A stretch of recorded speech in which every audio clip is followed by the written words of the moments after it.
Bienvenidos a un nuevo episodio de Dialéctica, donde estaremos conversando sobre otro de nuestros temas preferidos, la ciencia ficción y la fantasía. Me acompaña Mary del canal Pennyline. Hola. Yo soy su anfitrión Arturo Duponte y en el episodio de hoy estaremos conversando sobre uno de mis trabajos preferidos de H.P. Lovecraft, la novela corta escrita en 1931 y publicada en 1936, titulada La sombra sobre Innsmouth. Comencemos con lo personal. Mary, ¿qué le pareció la novela corta de H.P. Lovecraft, La sombra sobre Innsmouth? Pues me ha gustado muchísimo. De momento es el relato que me he leído. Claro que solamente me he leído los otros dos, que más me ha gustado. La verdad es que está muy bien escrito y lo puedes entender perfectamente sin conocer todo lo que hay detrás de la mitología de Lovecraft, de los dioses exteriores. Y es muy disfrutable porque realmente, solamente he tenido problemas en entender lo que decía el viejo borracho en inglés, porque claro, se tragaba letras y palabras y acababa siendo un poco un rompecabezas. Pero me gusta mucho también que esté escrito en primera persona porque así vas siguiendo el hilo del pensamiento que tiene el protagonista, que es esencial por cómo termina, y además que utiliza en este relato, como antagonistas a los profundos, otro de los miedos atávicos que tiene la humanidad, ¿no? Que hay al fondo de los océanos, que son tan oscuros y que ni siquiera ahora, con toda la tecnología que tenemos, conocemos. Si hubiese una ciudad en el fondo del océano, no sabríamos que están allí. Y entonces, como construye muy bien toda esta sensación de miedo que te va generando, porque tú desde el principio del relato ya sabes que todo es verdad cuando se lo están explicando al protagonista, porque como el relato narrativamente creo que está muy bien hecho en el sentido de que en el principio te explica prácticamente todo lo que le sucede a él y por lo tanto sabes que existen estas criaturas, que ha tenido que intervenir el ejército de los Estados Unidos para poder acabar con lo que había dentro de esa ciudad y que por lo tanto algo había y que cuando se lo está contando, cuando le está contando el viejo Zadok, todo lo que ha sucedido en ese pueblo en los últimos 100 años, desde que él está vivo, porque tiene 90 y pico años, es real. Sí, es curioso que este es el primer relato de Lovecraft que cubrimos en el canal que incluye una narración en primera persona, porque eso es muy característico de él. La mayoría de sus relatos en el mito de Cthulhu son en primera persona, en donde el narrador es igual un protagonista. Es muy efectivo en este relato en particular, pues porque hay cierta paranoia detrás de su genealogía maldita. Cuando me puse a pensar en cuál podría ser la temática principal de este relato, pues caí allí. Me parece que ese, a diferencia de los otros dos que trataban más como que con el ocultismo, a pesar de que este relato también incluye a una secta en la forma de la orden esotérica de Dagon, este relato se enfoca en un miedo por parte de Lovecraft hacia una genealogía maldita o una maldición familiar, pues, porque el giro de la historia es que el narrador es un profundo que está en proceso de conversión y al fin y al cabo tiene que entrar al mar para vivir para siempre. Y es algo muy característico de Lovecraft, pues, porque en muchos de sus relatos también hay concepciones alienígenas o relaciones entre extraterrestres y humanos. Este es uno de mis relatos preferidos de Lovecraft, por lo que mencionó anteriormente, bueno, porque número uno, funciona extraordinariamente como un buen punto de partida para el universo de Lovecraft. Funciona muy bien por su propia cuenta, incluye a Dagon y a Madre Hidra y a Cthulhu de cierta manera, pues, porque estos son como los dioses exteriores que protagonizan el relato, aunque se debate si Dagon y Madre Hidra son dioses exteriores, porque hay una gran probabilidad, y esto es totalmente debatible, lo he buscado en message boards en línea también, es totalmente debatible si Dagon es un dios exterior o simplemente el profundo más viejo de todos, porque como se explica en el relato, los profundos son inmortales y siguen creciendo para siempre. Entonces, entre más viejo es el profundo, más grande es. Y se dice que, bueno, Dagon es simple y sencillamente un profundo muy antiguo y no un dios exterior como Cthulhu. Se dice también que, bueno, al final del relato, uno de los últimos párrafos explica que en la ciudad esta maldita que está en el arrecife del diablo, junto a Innsmouth, en esta ciudad que se llama, la vamos a llamar aquí Ja'antley, porque tiene una ortografía extraña. Ya'antley. En esta ciudad, Ya'antley, que suena mucho a Atlantis o Atlantis en inglés, porque Lovecraft estaba muy obsesionado con la historia de Atlantis, en Ya'antley se dice que los profundos adoran a Cthulhu y le rinden tributo a Cthulhu, y por ende desaparecen tantas personas en el pueblo de Innsmouth, porque son sacrificios para Cthulhu, y a cambio de esos sacrificios, pues los humanos reciben joyas. ¿Qué le pareció el relato paralelo al relato del narrador? Pues el relato que cuenta el personaje de Zadok Allen en la tercera parte, en donde narra la historia de Obed Marsh y la historia larga, pues, de Innsmouth. A mí me llama la atención en particular porque algo muy característico también de los otros dos relatos que hemos cubierto aquí en el canal, pues, es que incluyen historias paralelas. No solamente se narran los eventos del presente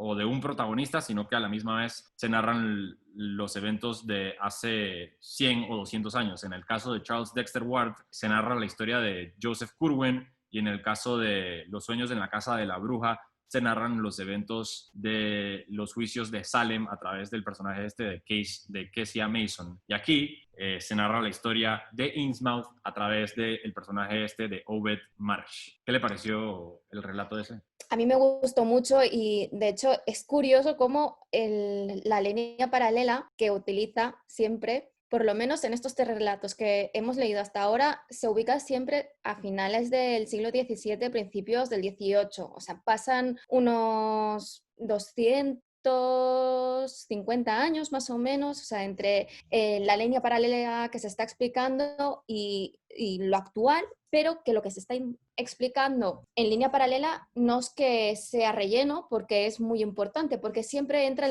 en la historia de una forma u otra. En este caso, spoiler alert, que bueno, ya lo has hecho tú, es que, claro, le va explicando porque cuando el viejo Zadok le dice que el primer Mar se había casado primero con una mujer humana y después con una profunda, y que con esta profunda tuvo una hija que mandó a Francia y que luego se casó con un joven en Arkham. Entonces, claro, cuando empieza a decir que hay cosas extrañas y que va allí, dices, ya está. O sea, que la madre había estado estudiando en Francia, pues que ya está, ya es descendiente. Porque yo realmente, o sea, no había hecho la relación en los momentos anteriores en el relato cuando le decían que tenía los ojos Marsh. No hay muchas pistas. No hay Claro, porque ojos Mars se puede referir simplemente a un tipo de color, no es allí Claro. un código QR, ¿sabes? Que te lleva a la genealogía de los Mars, sino que simplemente se parecen los ojos, porque en el momento que él va a Innsmouth tiene solamente 21 años y no tiene aún ningún rasgo de los profundos. Pero es curioso que él, habiendo visto fotografías y habiendo conocido en la realidad a su abuela y a su tío que estaban empezando a cambiar, no hubiese hecho la relación cuando finalmente ve a los profundos, porque al principio es cierto que únicamente lo ve como una historia que le explica un abuelo alcohólico de Innsmouth, pero cuando ya van a por él y tiene que huir de Innsmouth y los ve, sabe cómo son y tendría que haber hecho la relación. O sea, el chico es un poco naif, como todos los protagonistas de Lovecraft, ¿eh? Porque en el anterior Gilman tampoco se daba cuenta de todo lo que pasaba y se pensaba que no estaba sucediendo nada hasta que era demasiado tarde. Lo cual me resulta curioso de que tenga el mismo nombre que la posada en la que está hospedado el protagonista de este libro, pero ya he estado buscando y no tiene nada que ver, que simplemente ha utilizado el mismo nombre, pero que no se cree que tenga nada que ver una cosa con la otra. Los nombres en el universo de Lovecraft se repiten constantemente. Hay gente que dice incluso que ciertos nombres son Lovecraftianos, es decir, cuando se encuentran influencias de Lovecraft en los trabajos de otras personas, se dice que un guiño del ojo puede ser el nombre que se utiliza en dicha obra. Un huevo de Pascua, vaya. Un huevo de Pascua, exactamente, que son abundantes en la cultura popular cuando se trata de H.P. Lovecraft. Sí, puede ser también que el protagonista esté en un estado de negación, y me llama la atención el hecho de que, bueno, es cierto que no se dejan muchas pistas que llevan en torno hacia el giro de la historia, pues, de que el protagonista el narrador, es un profundo, pero si hubiésemos encontrado pistas en la historia, hubiésemos dicho que era demasiado obvio. Así que uno tiene que intercambiar la sorpresa por lo obvio, pues, o por lo prefigurado anteriormente. No, sí, a mí me parece bien, o sea, no siempre los giros tienen que estar previstos en la historia, sí, precisamente para mí los giros buenos son los que no te ves venir, o sabiendo que viene un giro, no ves claro cómo va a seguir la historia, porque además los más interesantes son precisamente estos, que realmente sí que te ha dejado miguitas de pan en el relato que es imposible quien diga que ya se lo veía venir, pero que tampoco es un giro que se le ocurre de repente mientras está escribiendo, porque realmente si luego vas hacia atrás, pues las referencias que se hacen, porque hay autorreferencias a lo que había pasado mientras él estaba en Innsmouth, realmente están allí. Y para mí eso es algo que da valor a una novela o a un relato siempre, porque lo fácil es hacer que las cosas sean previsibles. Lo que es difícil es hacer que no lo sean, pero que tengan coherencia. Porque claro, siempre puedes introducir elementos aleatorios y decir, ¡pum!, no lo has visto venir. No, tiene que ser algo que te puedas creer. Claro, y con Lovecraft hay que tener en cuenta en el momento en que se escribió, porque a muchas personas les pasa cuando leen libros o relatos de hace más de 50 años que la forma de escribir en esos momentos era muy distinta a la actual. A mí me parece Y que es un muy buen giro, en lo personal, pues. A mí a me mí parece también, porque es... extraordinario, pues, porque ya se ha construido toda la mitología de la ciudad mm, profunda, de la orden esotérica, ¿sabes lo que significa? sabes lo que significa exactamente. A mí me parece que es un extraordinario giro revelar Mm. que el narrador del relato es miembro de esta raza oculta que tanto teme. Te permite entender por qué la gente del pueblo, que casi todos son hibridados con esta raza, realmente les es indiferente lo que hagan estos seres con los seres humanos, porque ya no se ven como dentro de esta raza. Porque esto lo ves con el protagonista, porque al principio, cuando está relatando su historia, está diciendo que tiene que tomar una decisión, en el sentido que tiene que suicidarse, como hizo su tío cuando descubrió lo que era, porque no podía permitir que esto tuviese ninguna influencia sobre la Tierra. Y al final del relato ves cómo él va cambiando de opinión porque va posponiendo el hecho de la toma de decisión, y lo que en un primer momento le parecía repugnante, dado que empieza a tener sueños relacionados con los profundos en el fondo del mar y del océano, al principio de esos sueños le asustan y le provocan mucho miedo, pero a medida que va pasando el tiempo y va teniendo estos sueños, decide ir allí. Y eso sabiendo de que le van a poner un castigo por haber provocado la caída de Innsmouth. Así es. Por contexto, me gustaría solamente narrar algunos eventos de la historia como un recordatorio para los que no la hayan leído, número uno, o para los que la hayan leído hace mucho tiempo. La historia comienza en 1927. El narrador viaja hacia Innsmouth en una gira arquitectónica del pueblo y allí conoce a un viejo que se llama Zadok Allen, y Zadok Allen le narra la historia de 1830, cuando los hombres de Innsmouth asesinaron a los profundos una vez que se alzó la isla en el arrecife del Diablo junto a Innsmouth. Si no me equivoco, Obed Marsh es el protagonista de este segundo relato, de este subrelato dentro de la trama. Obed Marsh era el capitán de un bote que luego se convierte en el dueño de una refinería porque consigue joyas exóticas. Nadie sabe muy bien de dónde. Se revela que las joyas exóticas vienen de los profundos a través de estos sacrificios que completa Obed Marsh a cambio de estas joyas. Muy poco después, los profundos empiezan a reproducir con los humanos en Innsmouth, se empieza a crear una raza híbrida. Los humanos de Innsmouth durante la década de los 30 protestan en contra de esta nueva raza que está surgiendo en Innsmouth, asesinan a todos los híbridos y Obed Marsh se molesta pues porque esto surgió a raíz de las iglesias católicas. Así que Obed Marsh comienza una orden esotérica de Dagon, una orden esotérica de Dagon para cambiar la religión oficial de Innsmouth y se popularice esta nueva manera de intercambiar joyas y pescas a través de sacrificios. Las joyas y la pesca empiezan a abundar en el pueblo y Obed Marsh compra una sede masónica, empieza la refinería y en 1840 ya las iglesias católicas en Innsmouth han desaparecido por completo y desaparecen también todos los que se oponen a la orden esotérica de Dagon, incluyendo al padre de Zadok Allen. En 1846 Obed Marsh se casa con su segunda esposa, que nadie nunca la llega a ver en público, que ya se sabe que es miembro de Los Profundos. Se dice que este intercambio fue parte del trato, pues que lo que hacen Los Profundos es que van adueñándose de la cultura de un pueblo como un estado totalitario y poco a poco van incrementando el costo de estos intercambios. Realmente son como una infección, ¿no? Infección, exactamente. Y bueno, en 1878 muere Obed Marsh y cuando el narrador está contando su relato desde 1927, ya se sabe que la familia Marsh ha desaparecido casi por completo. Muchos terminaron en el manicomio, otros se suicidaron y otros regresaron al mar a vivir junto con los profundos, como hace el narrador en vez de suicidarse. Y bueno, me llama la atención el hecho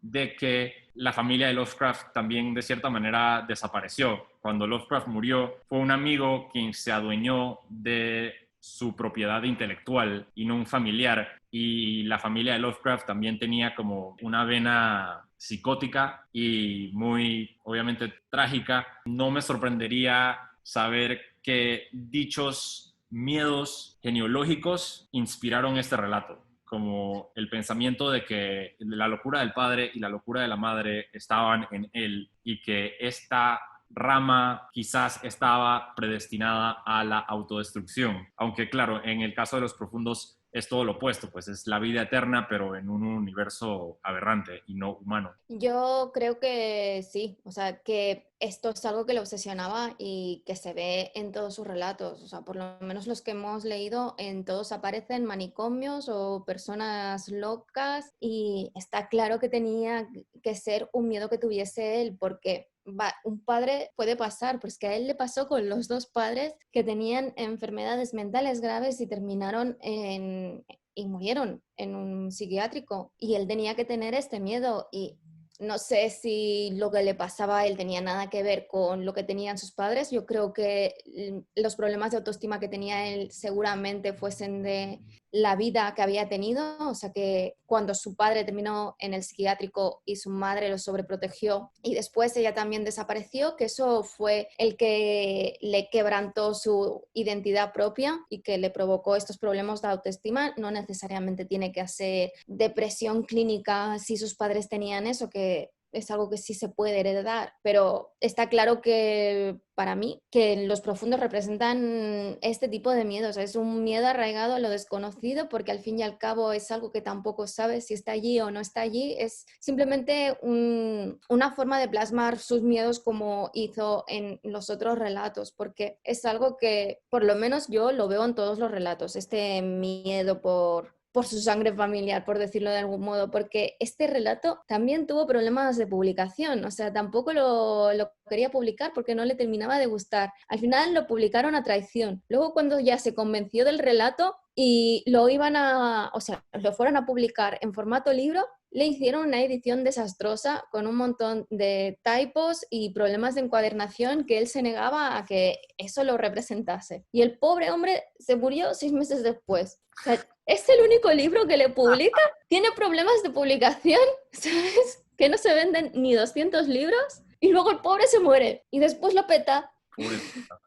A ver, que me estoy riendo, pero es que es porque es tan triste que uno tiene que reírse, pero bueno, exacto, o sea, pero es que es tristísimo. Es que el pobre hombre, aunque hubiese intentado ser positivo, para mí, o sea, él no intentaba ser positivo, se dejaba arrastrar por la melancolía que le había llevado su vida y quizás tenía momentos de felicidad o de satisfacción, pero que estos eran mínimos. O sea, viendo su bibliografía, a mí me parece que se dejaba arrastrar por la melancolía y encima las cosas que él no controlaba le salían mal también.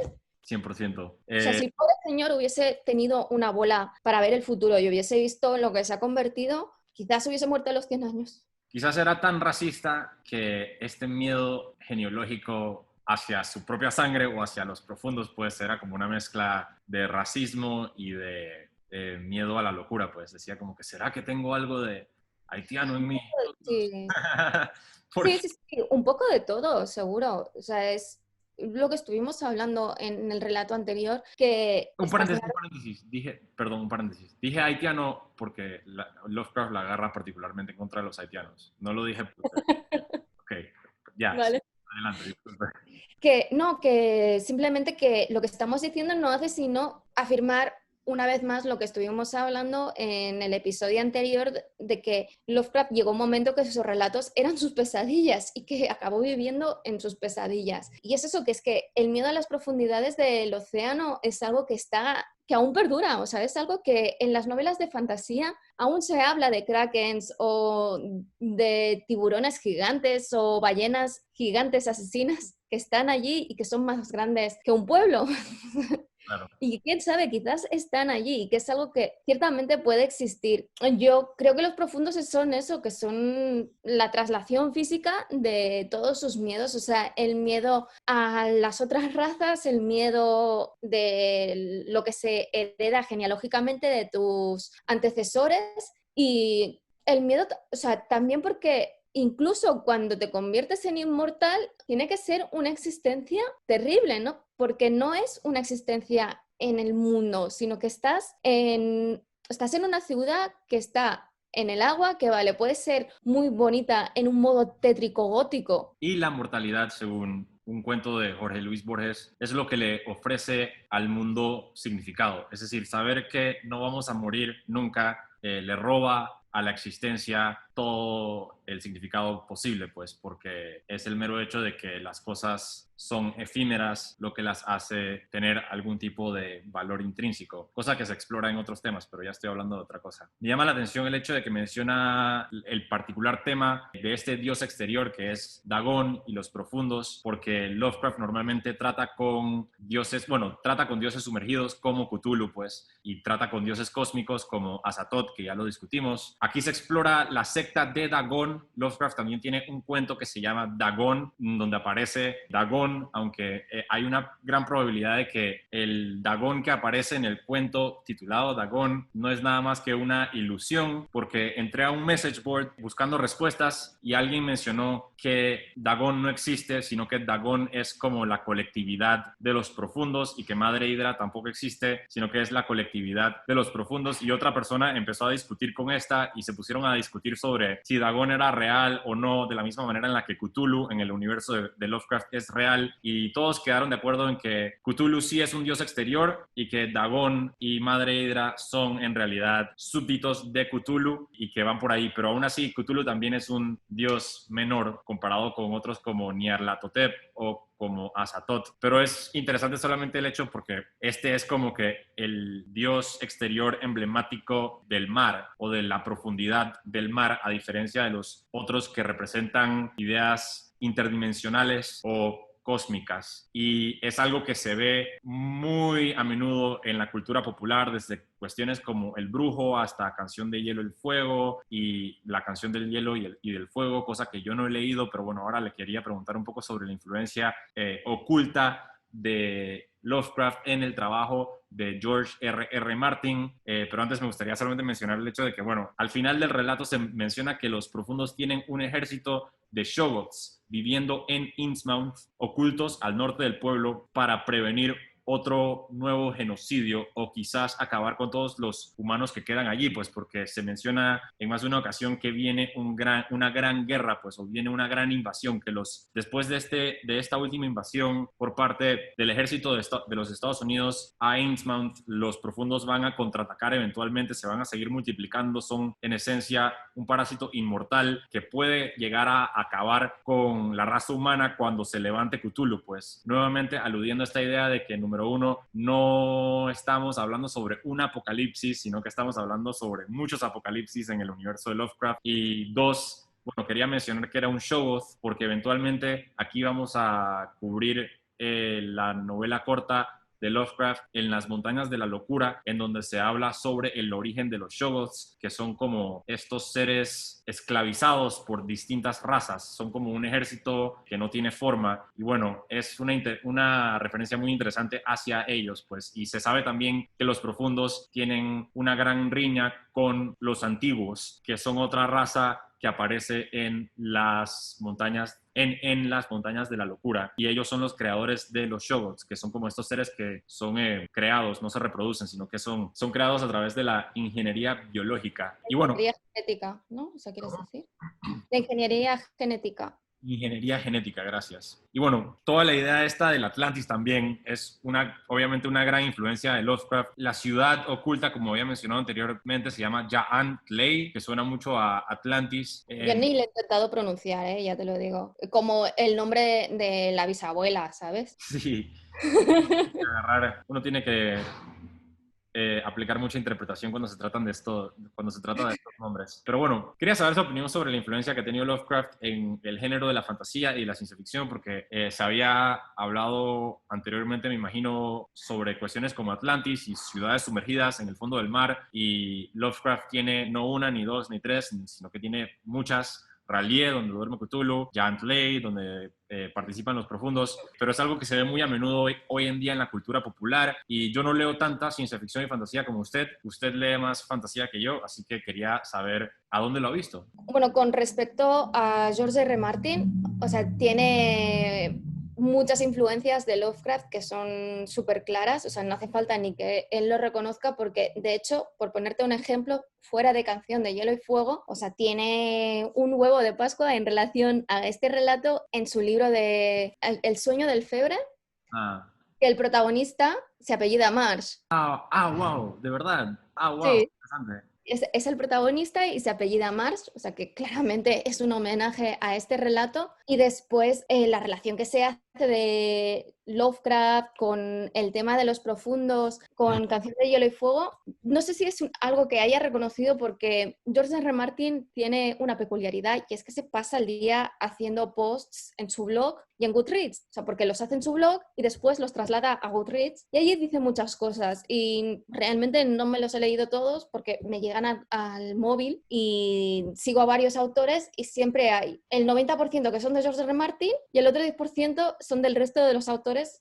y habla de todos, que habla de la Super Bowl, de lo que ha comido ese día, habla muchísimo y no sé si lo he reconocido en un momento dado o no, pero yo creo que es algo que es implícito que en sí la casa de los Greyjoy es un homenaje a todo el mundo de Lovecraft. Claro. Porque de momento no está claro a si realmente los Krakens o los profundos han existido o no, porque se entiende que, bueno, ellos siguen una religión que es una religión, no me acuerdo cómo se llama la religión en sí, pero lo que hacen es venerar al mar y al océano y lo que está debajo del océano. Los Greyjoy tienen en su escudo de armas un kraken, como podrían tener otra cosa, porque se hace referencia a varias cosas. Hay mucha gente que dice que en los siguientes libros que quedan por aparecer, que aparecerán los profundos o un kraken gigante. ¿Pasará o no pasará? Eso no se sabe.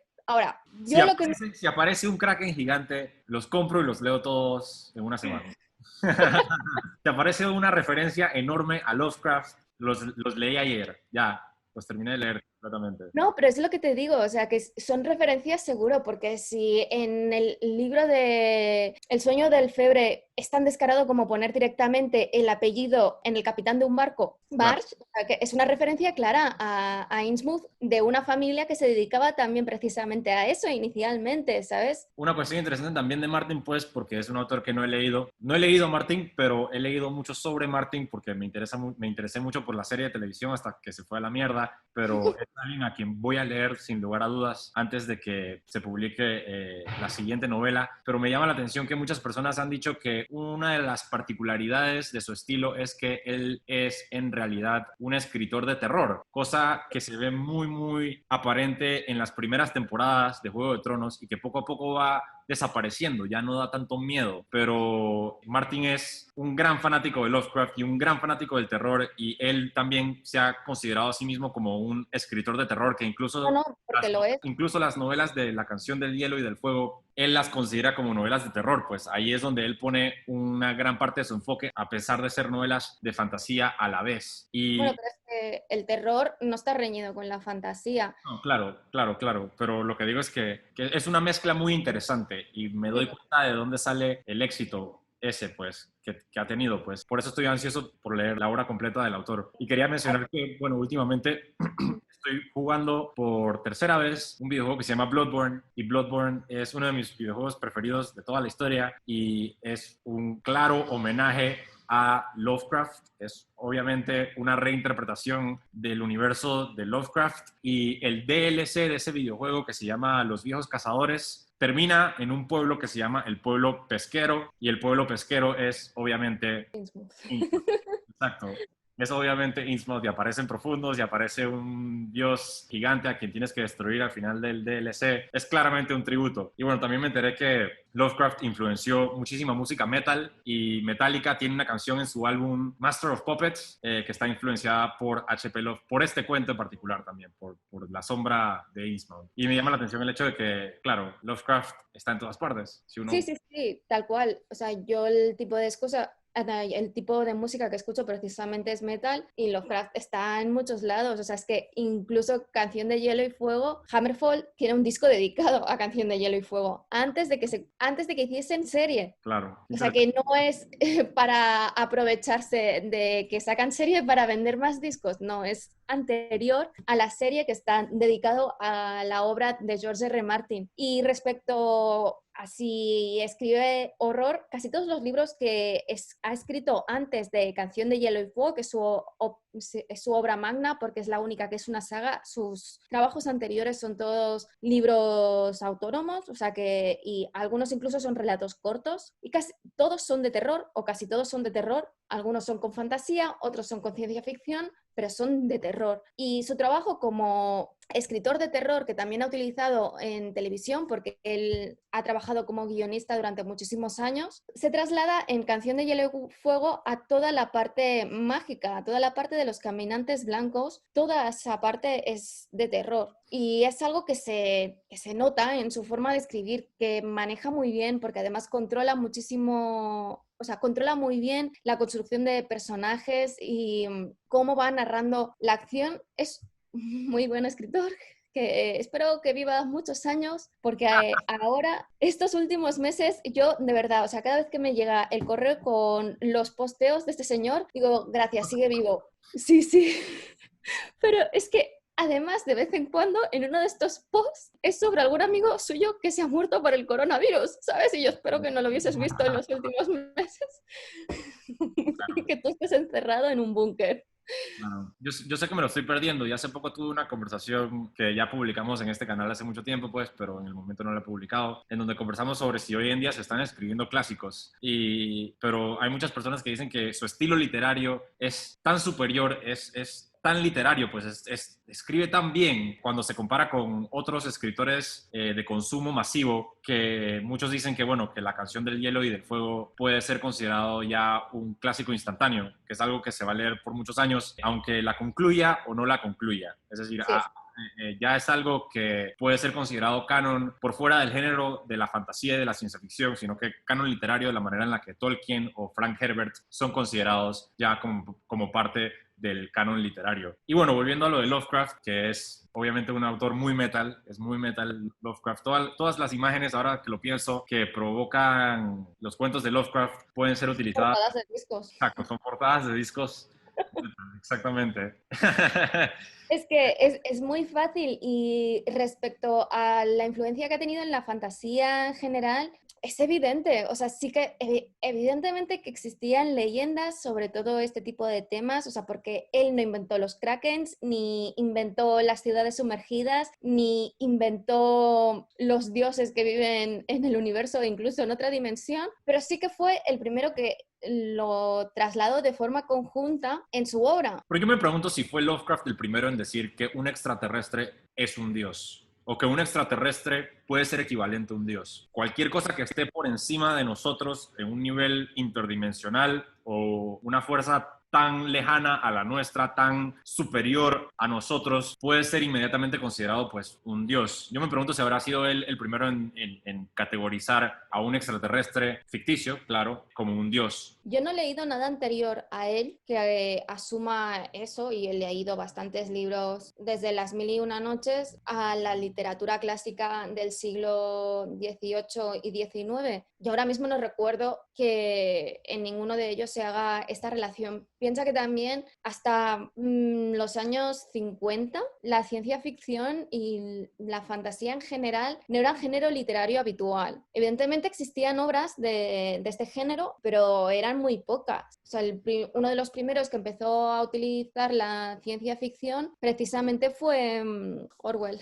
Sí, claro. Eso es finales del siglo XIX, principios del XX. No me he leído toda su obra, pero no he visto nada que sea semejante, porque él juega con fuerzas superiores, pero estas fuerzas superiores se suelen materializar en otro tipo, bueno, otro tipo de cosa. Por ejemplo, en la Guerra de los Mundos se materializa en los extraterrestres en sí y en ningún momento se llega a plantear que sean dioses. O sea, quizás Lovecraft cogió la idea de otro sitio o no, pero está claro que es a partir de él que esta referencia se hace, porque yo no solamente lo he leído con Lovecraft, ahora mismo no te sabría citar las obras en las que aparecen krakens o aparecen seres interdimensionales que se pueden considerar dioses, pero Brandon Sanderson, por ejemplo, la ha utilizado. Se utiliza porque es fácil, o sea, imaginar que una humanidad que no esté muy avanzada tecnológicamente, que un ser, ya sea extraterrestre o de otra dimensión, que sea superior a ellos y que a su parecer esté realizando magia, lo consideren un dios. La idea también de H.G. Wells, que demuestra en La Guerra de los Mundos, pues es una idea mucho más canónica a lo que tenemos en mente incluso hoy de lo que sería una invasión extraterrestre, pues porque los extraterrestres tienen un ejército, disparan rayos láser, se enfrentan con nosotros de una manera militar, de una manera forzosa. Lo que presenta Lovecraft es algo... Aunque corporalmente son un poco figuras Lovecraftianas, ¿eh? Claro, sí, sí, pero solamente en su estética. Lo que Sí. presenta Lovecraft es que estos seres en realidad no pueden ser derrotados porque no existen ni siquiera en el mismo plano de existencia que nosotros. Y no estoy hablando de los profundos en este caso, porque los profundos por el otro lado sí existen en nuestro plano, porque son dioses menores en su universo. Pero bueno, quería mencionar también que Dagón era originalmente un dios asirio babilónico de la fertilidad. Es decir, que de allí sacó Lovecraft su inspiración para el personaje este que emblematiza la orden esotérica de Dagón, el líder de los profundos, que no se sabe tampoco si existe o no. Pero bueno, Lovecraft era un tipo que obviamente estaba muy leído y estaba muy interesado en la mitología mundial. Irónicamente, pues porque seguramente Lovecraft le tenía muchísimo miedo a los asirios y a los babilónicos.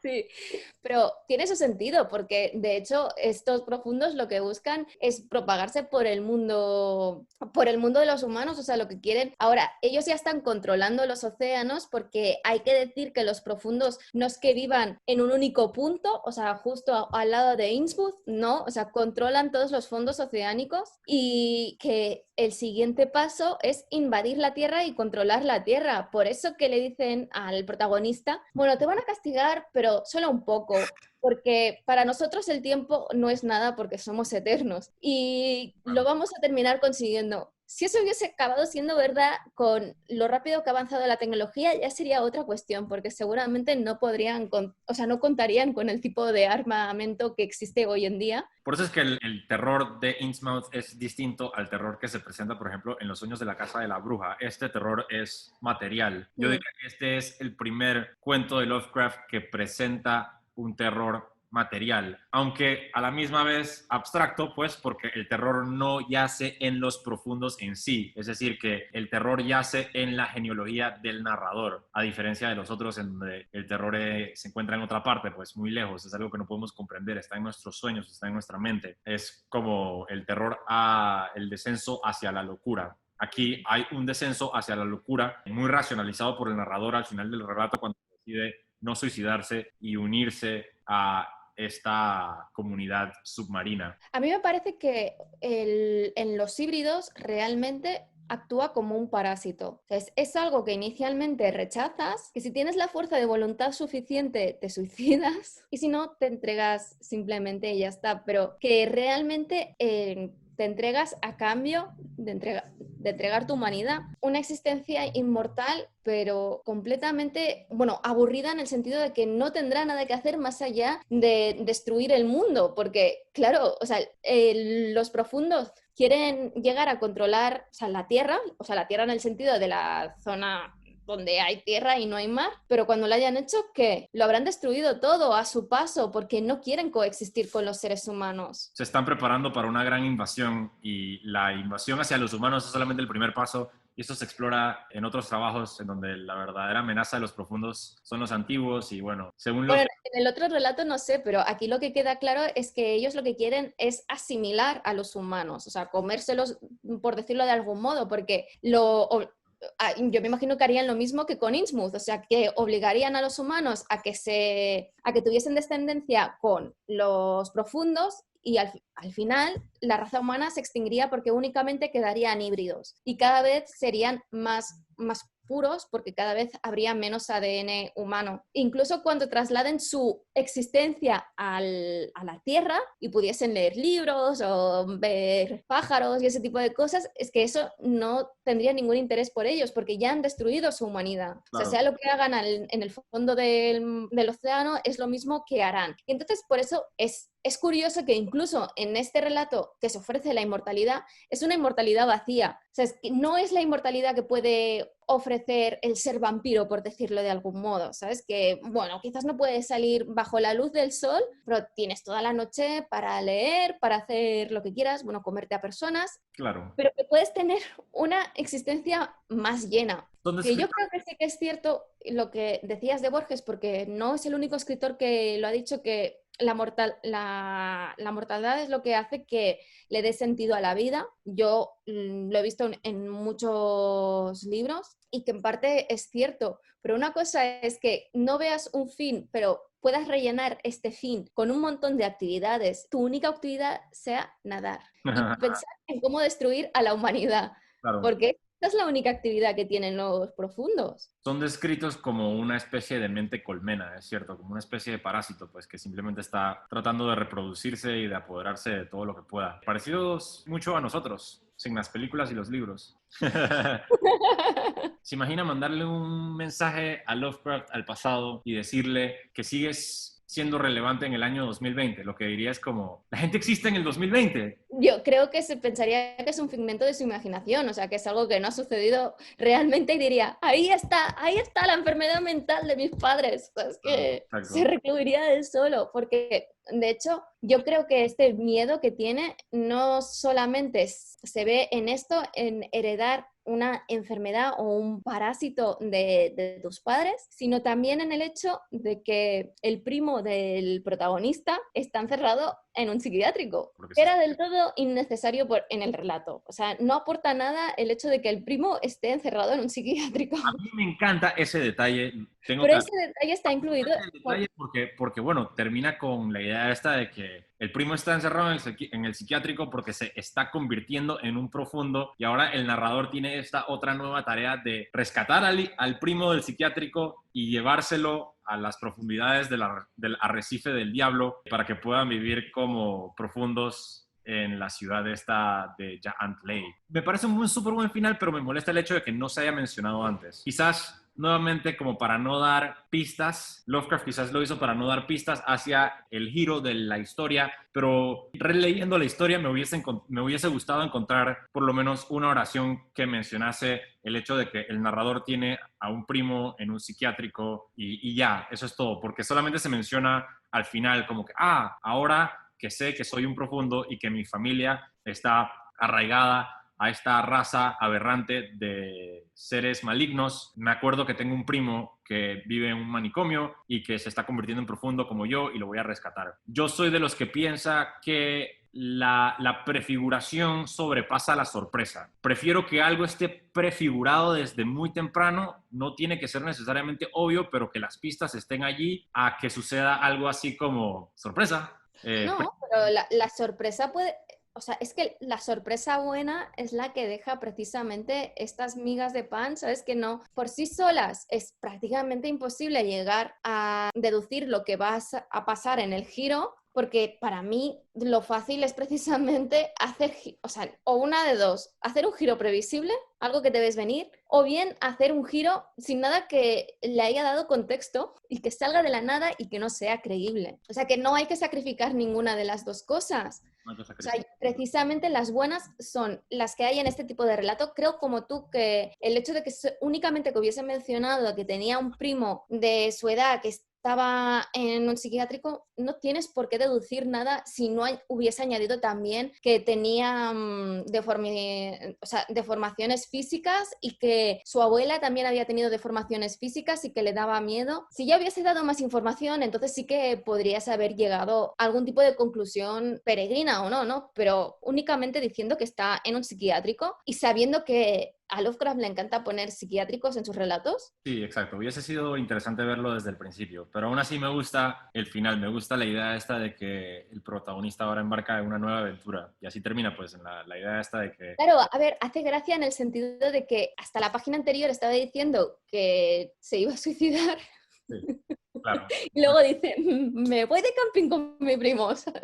Exacto. Nos vamos a vivir al fondo del mar. Pero que realmente, o sea, el hecho de que su primo esté en un psiquiátrico y él lo vaya a rescatar no influye en nada en la conclusión del relato, ¿sabes? No, Ni en lo que ha pasado ni en lo que pasará. Y claro, yo creo que simplemente es una autorreferencia de las que necesita poner en sus relatos y que hacen todos los autores. claro. Es como Stephen King. Stephen King también pone, como ya hemos relacionado en episodios anteriores a King con Lovecraft, también pone autorreferencias suyas en los libros y de hecho en la saga de la Torre Oscura, que es mucho más de fantasía que el resto de sus libros, como cruzan entre mundos, o sea, entre dimensiones, Aparece él. aparece él. Sí, yo sé. Spoiler.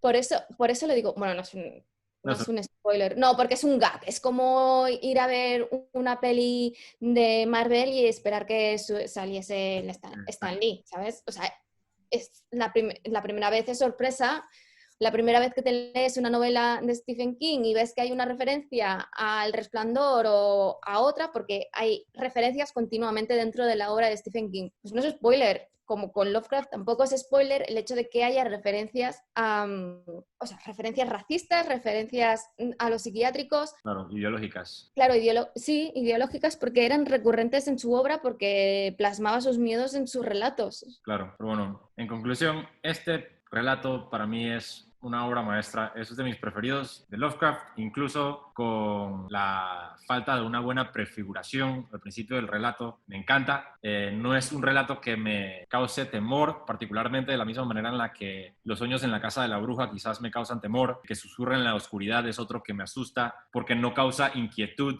per se, de la misma manera en la que en la que los otros causan cierta inquietud por lo desconocido, pero aún así me parece que es sumamente entretenido. Mi edición es de 80 páginas y se leen como si fuesen 20. En los sitios en los que está, bueno, las ediciones que son únicamente de este relato tienen unas 100 páginas, 120, o sea, no en castellano, me refiero, porque en inglés son más cortos. Bueno, quería mencionar que yo sí recomiendo que los lectores que estén interesados en leer a Lovecraft que lo lean en español, porque así pueden evitar toda la nomenclatura confusa que aplica Lovecraft a los personajes que están drogados o borrachos. Sí, exacto, que es es una de las cosas que ya comentamos en el caso de Charles Dexter Ward, en ese caso por las cartas del siglo XVII-XVIII, y en este relato se hace difícil de leer todo lo que va diciendo Zadok, porque claro, está borracho, porque lo que hace para que consiga hablar es emborracharle y claro, entre que no es una persona con estudios y además se mezcla con que está borracho, cuesta de entender. Es más fácil de entender que las cartas del primer relato. Este libro está supremamente bien traducido y bueno, no incluye juegos de palabras. Está todo escrito en español formal. Tiene esa ventaja, la recomiendo. En las reseñas que estoy haciendo para mi canal, yo recomiendo también que lo lean en castellano en vez de inglés, por mucho que controlen el inglés, porque es difícil Claro, de leer. A mí porque me ha costado 1 euro, ¿sabes? Y ahora me lo leo en inglés, pero seguramente si en algún momento me vuelvo a leer los relatos, me los leeré en castellano, porque se entenderán muchísimo mejor. No solamente por lo que dices, sino también por lo que ya dijimos en el primer relato, bueno, que dijiste tú, porque yo no me lo he leído en castellano, que por el hecho de que el traductor se haya leído ya toda la obra de Lovecraft y cómo se construyó su mundo y demás, pues en la traducción es algo que puede ayudar. Y de hecho seguro que ayuda porque cuando tú sabes a qué se está refiriendo, es mucho más fácil traducir algo que sin contexto. claro, Y claro. evidentemente cuando Lovecraft escribió su primer relato, no sabía que aparecerían los siguientes, porque muchas referencias de dioses aparecen en relatos anteriores sin que haya contexto, como pasa aquí con Cthulhu, que la información que se da sobre él es prácticamente nula, como pasaba también con Azathoth en el relato anterior, por lo que, claro, él cuando lo estaba escribiendo no tenía más información más allá de lo poco que él hubiese inventado, pero que más adelante sí desarrolló y que quien está traduciendo los relatos ya conoce el resto de la historia. Y eso es algo positivo en este sentido, que te permite hacer una traducción que es mucho más accesible al lector. Claro, especialmente cuando está todo traducido por la misma persona.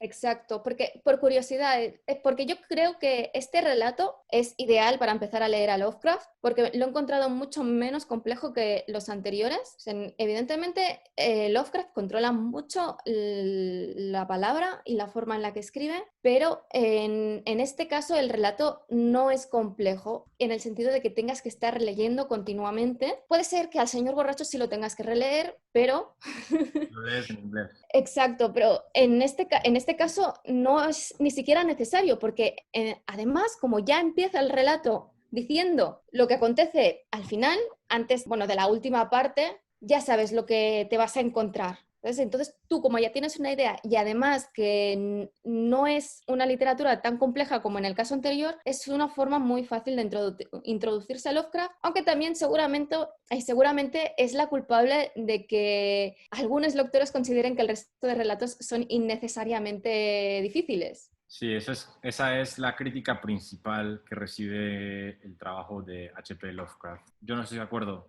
A mí me gusta. No, yo tampoco estoy de acuerdo porque yo creo que los otros relatos eran complejos porque tenían que ser complejos y eso es lo que le daba valor al relato. Es que En cuando este caso, es que cuando se trata normalmente con las temáticas de Lovecraft, que son intrínsecamente complejas, son intrínsecamente difíciles de imaginar, pues creo que un estilo y una prosa compleja es necesario, pues para crear el efecto este de mm, inquietud yo, o el efecto de desorientación. Yo también lo creo, o sea, y creo que la complejidad de los otros relatos era necesaria para que esos relatos tengan el valor que tienen. Porque Claro, si la forma de escribir fuese mucho más sencilla, como pasa con este relato, no tendrían el mismo valor. Y precisamente en los casos anteriores estamos lidiando con cosas y miedos inmateriales, como has dicho bien. En cambio, en este relato son miedos materiales. Y dado que es algo que tú te puedes imaginar fácilmente, porque además se da en varias ocasiones descripciones de cómo son estos profundos, que básicamente son humanoides cruzados con ranas, por hacer un símil fácil y rápido. Entonces es que incluso tiene este sentido real de que este sea menos complejo. En el momento de que estás lidiando con miedos y enemigos mucho más materiales, la complejidad del estilo de narrativo pues se rebaja. Pero se rebaja precisamente por eso, porque hay descripciones, los acontecimientos pasan uno detrás de otro y porque incluso cuando se está relatando toda la historia de cómo los profundos llegaron a Innsmouth, también se hace de forma cronológica. es cierto. A mí me gusta el hecho de que Lovecraft, por lo menos en los tres relatos que hemos cubierto en Dialéctica y en los otros que he leído también del autor, me doy cuenta de que él está buscando a un lector partícipe. Es decir, que todos requieren de cierto trabajo por parte del lector. Deja espacios en blancos para que uno imagine la respuesta. Aquí no, aquí eso no se da.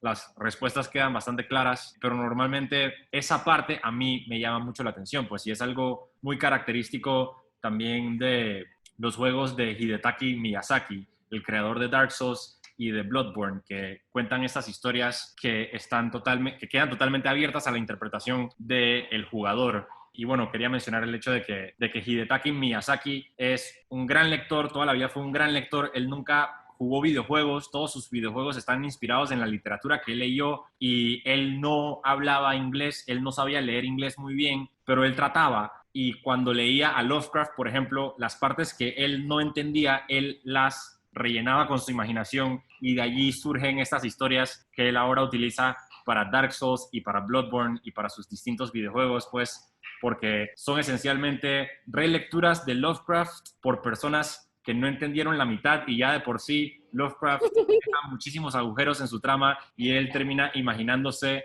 el resto. Aquí los únicos agujeros que deja Lovecraft es lo que hemos estado discutiendo ya, si el hecho de Dagon existe o no existe, si también se menciona a Cthulhu sin saber exactamente qué es, porque ni siquiera se dice que es un dios exterior o que está en otra dimensión, sino que simplemente en los profundos veneran a Cthulhu. Y entonces sí que hay preguntas sin resolver y pueden haber discusiones. Y la complejidad es equivalente al número de agujeros que deja Lovecraft, creo yo. 100%. Pero que aún así, o sea, que la gente no se piense que es súper fácil de leer, porque No, en es comparación con fácil otras. de leer en comparación con el resto de los relatos. Claro. La sombra sobre Innsmouth en comparación con relatos contemporáneos de terror y de fantasía o de ciencia ficción, pues es muy complejo, porque normalmente la fantasía y la ciencia ficción, sin ofender el género, pues está escrito para las masas y por ende está escrito de una manera muy directa y sencilla, lo cual no está mal tampoco escribir de una manera directa y sencilla, pues, pero